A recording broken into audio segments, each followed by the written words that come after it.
tell our recording enthusiasts maybe like some of the best top 2 or 3, 5 things that would prepare their final mix to a point where they hand that baton to you in the best possible way for you to support their project?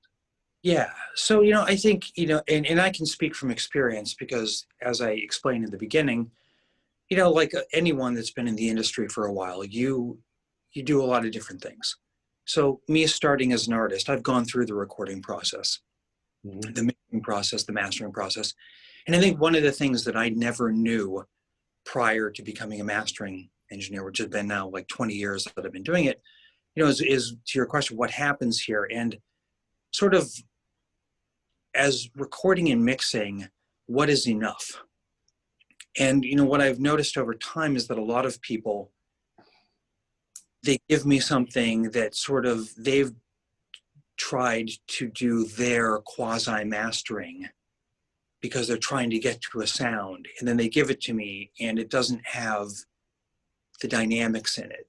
And so I guess what I would tell people is, is one, or, I'll hit a couple things here, but I can't take away what someone has put in. I can only add things. I mean, I can, remove, I can put EQ in negative, I can cut out bass. I can technically, but once something has been put in, it's like, to go back to the cooking analogy, if I'm the baker and I'm waiting for someone to give me the doughy cake in a pot, if it has too much sugar in it, I can't really get rid of that sugar. So I think that people overdo things in a sort of effort that they don't know what I'm going to do. It's always better for me to have something that has less in it than more. So if someone, like I always tell people, don't do anything just to make things louder, because I'm going to make things louder as the final step. But that's the last step in the process. And if they've done that, it's going to be harder for me to add equalization that is impactful and sort of helps clarify things. So, I always tell people, give me your best sounding representation of what you're going for, but don't make it loud. Don't reduce dynamics. Dynamics are important. We want to retain the feel of the dynamics, but I think a lot of people, in the world, and this goes to another point too, it used to be that in the recording world, and now I'm going back, even before I was involved in recording, so this is a historical perspective, equipment was so expensive that people sort of existed as specialists. And so if you went into a recording studio in the 60s, in the 50s, the 60s, the 70s, there was a person, that was set up the mics for you and then ran the tape machine. And then there was a mix person, and then there was a mastering person.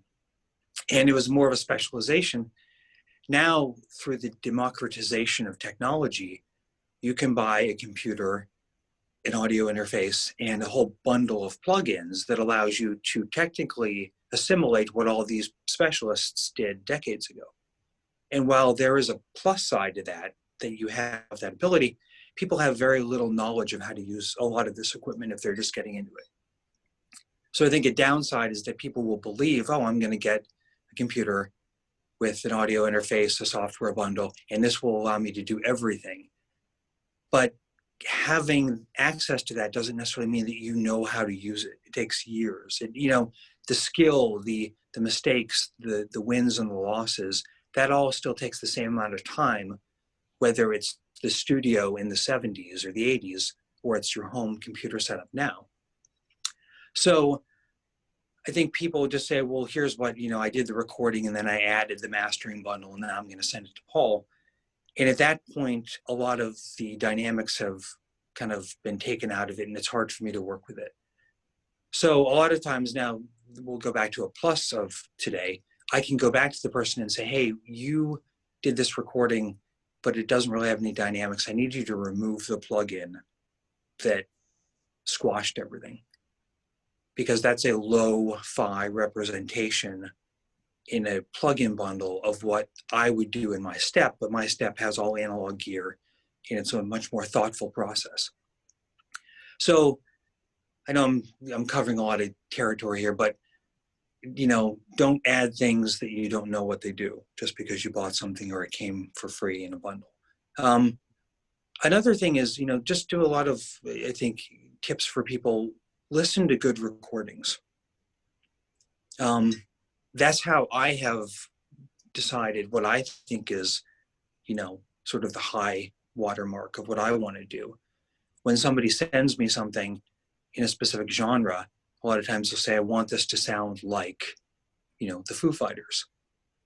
And so then I'll go back and listen to some Foo Fighters recordings, and those were all well recorded and mixed and mastered, and try to kind of get that energy that they're looking for.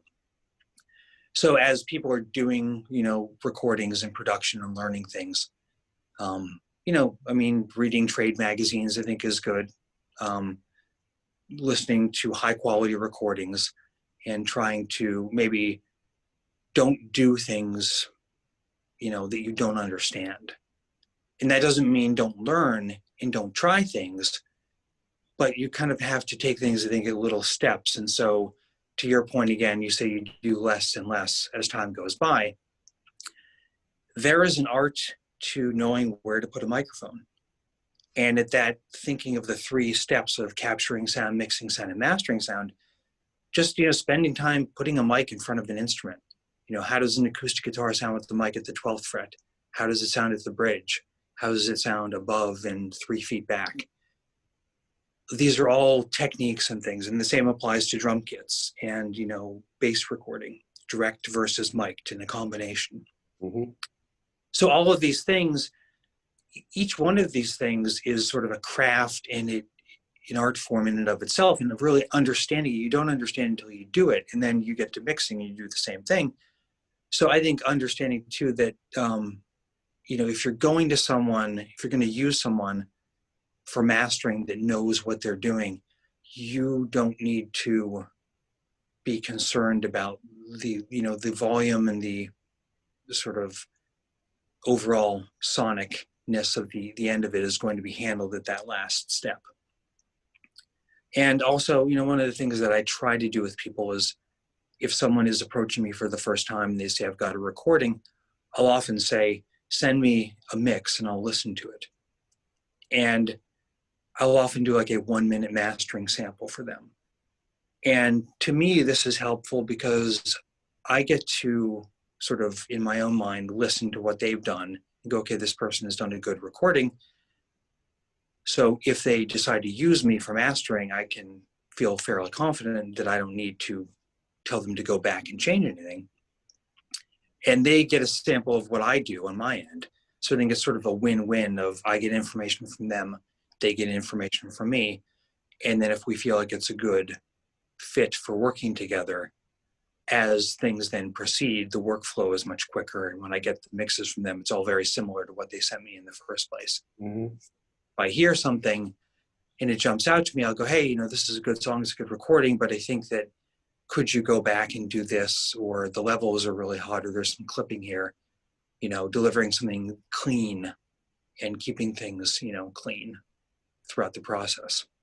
That's one thing I will say as a recording person is, if I may butt in and add a tip to the recording people out there trying to record, ask your mastering person if it's working, because I've done that with you, Paul. I've asked you, if this sucks, tell me. It'll hurt my feelings if you let me print 1,000 of them or whatever, but it won't hurt my feelings if you criticize it and say I can do it better. So I have the opportunity to go get it. Because once you press it, you live with it. And so why live with something that you feel compromised about? So I think that's a great tip, to just ask your mastering engineer what you can do. I believe you've told me to, I know you've told me to turn the compression off when I was learning.